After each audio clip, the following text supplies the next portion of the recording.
What's up, everyone? If this is your first time hearing my voice or seeing my lovely face, please go check out the other things on my channel. It's actually really fun over there.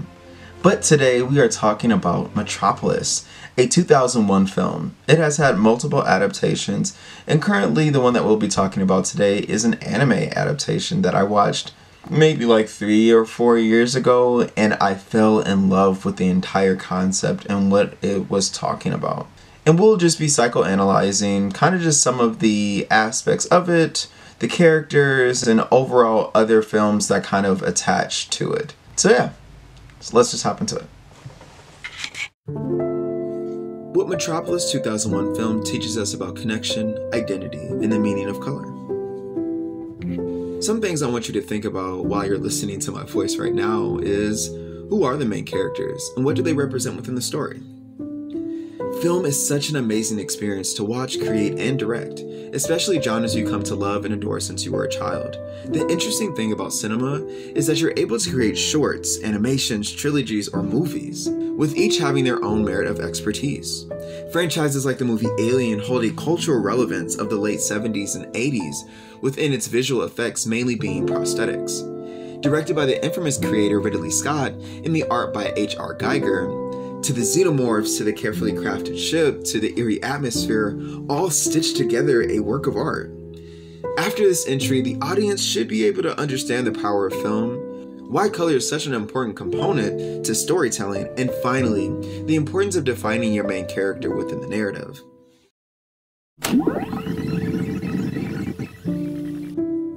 Introduction. Believe it or not, Metropolis has 3 different versions of its narrative.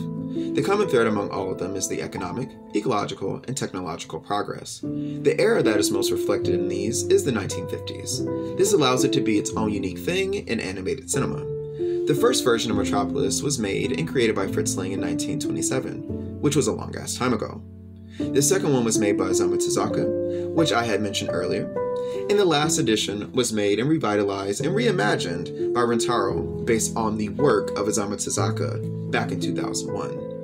Luther and Andrew, 2012.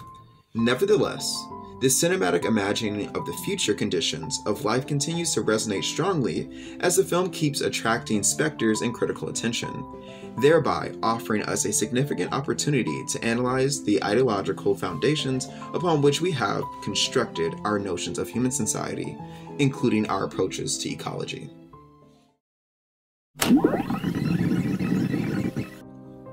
How is Metropolis being used? Andrew and Luther, 2012. The logical reason an industrial capitalist society is sustainable, so long as it is infused with humanism. You will soon learn the main character, Tima, was the full embodiment of that ideology in theory. At the moment she met Kenichi, it was a human experience, one without control, a cosmic meeting in the making. There's a beautiful sequence where Kenichi and Tima are trying to escape the trigger-happy rock in the barracks down under, showing their progress in a story that has yet to tell them what's happening. Eventually in the film, it begins to snow, which seems like a very natural thing that should happen, although it comes off as empty and desolate, creating an atmosphere of sorrow after they find Piero shot and killed. Andrew and Luther, 2012. We may desire a position and a perspective outside of systems, ecological, political, or economic, from which to issue cautionary warnings to ourselves.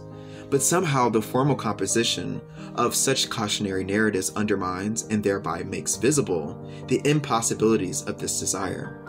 In other words, we see the panoramic shots of Metropolis and the contradictory imagination of ourselves as exterior to and unevolved in this place, as well as an interior to and complicit within it.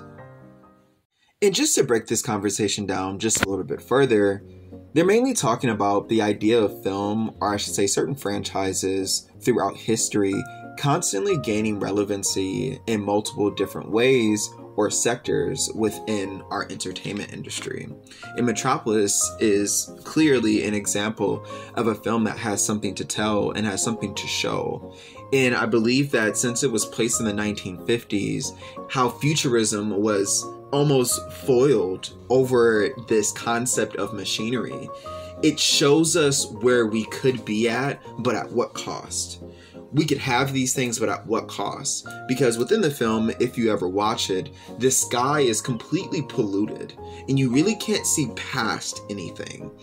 And the overall city is very dark and grungy and kind of dirty in some aspects. And a lot of the junk is put all the way down into the lower parts of the city where robots and workers kind of just reside. Tima's beautiful anomaly and fated destruction. As Tima is catapulted into the story without meaning or awareness, her radiant glow searches through the chaos, created for one reason, but is given the opportunity to be something else. Her glow is defined as a memorable sequence for the audience to take in and remember. Brereton and Chow 2017. Color is one of the most cognitive storytelling elements. Its interpretation is captured by the subconscious, and it is considered an emotional resource due to its psychological background. On the other hand, the character is also part of the cognitive perception in the storytelling tool. But this is interpreted consciously. Character is considered a logical resource. Metropolis itself is a heavily industrialized world where technological advancement exceeds that of human population, making robots more suitable for it. Carefully look at the vibrant colors above the city and the dim colors below. They can be used interchangeably to define what's important. Notice the massive buildings Rentaro displays to show expansion and clutter systematically. Tima, a few times throughout the film, is able to shine so brightly, giving vibrance to the city around her. I understand that Tima is a tool to be used and not to be treated as a human that would have their own thoughts and desires. Her revelation is learning she is not human, but somewhere in between after she has been shot by Rock. Her silver tears represent the loss of identity. Brereton and Chow, 2017. Red conveys anger, passion, happiness, whereas pink conveys a softness, charm, or courtesy.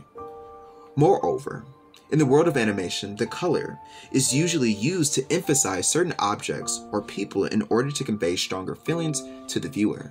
The main role played by the color within animation is to convey emotions and feelings. However, they depend on the physical values of each individual, their social context, and their subjectivity of the observer.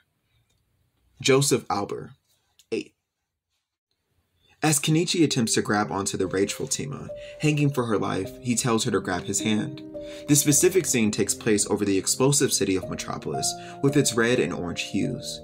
As the building comes crumbling down around them, Tima finally looks up at Kenichi, uttering the words, "Who am I?" Having lost his grip, Tima falls to her demise with her consciousness intact instead of without. Kenichi later tries to find Tima's remains in the vast debris below, but he is unsuccessful in his efforts. Better to have loved than not at all. Though there is a pan to a small red radio at the top of the wreckage, if you listen closely, you can hear Tima's voice, symbolizing a memory of the first time she took a liking to something outside of Kenichi. This scene is purposely placed in the sun to show Tima's potential greatness and earnest heart. Conclusion. Not only does Metropolis explore a possible industrial future, but it does it through color. The film is able to show you massive caverns of industrial trash that has gone unused, while at the same time showing the president's residency above the clouds. From my analysis, Metropolis was able to explore technological advancement through a multitude of colors. There's a specific scene where Tima is able to go into the circuit system to find Kenichi, showing the audience beams of color ranging from red, blue, yellow to emphasize Tima's prowess. The addition of jazz throughout the film is also added to a beautiful redesign of the environment, changing our perception of a cluttered city. I believe the film wanted us to answer the looming questions of how we see ourselves, robots, and the environment. Colors are able to show importance within a story and growth within a character.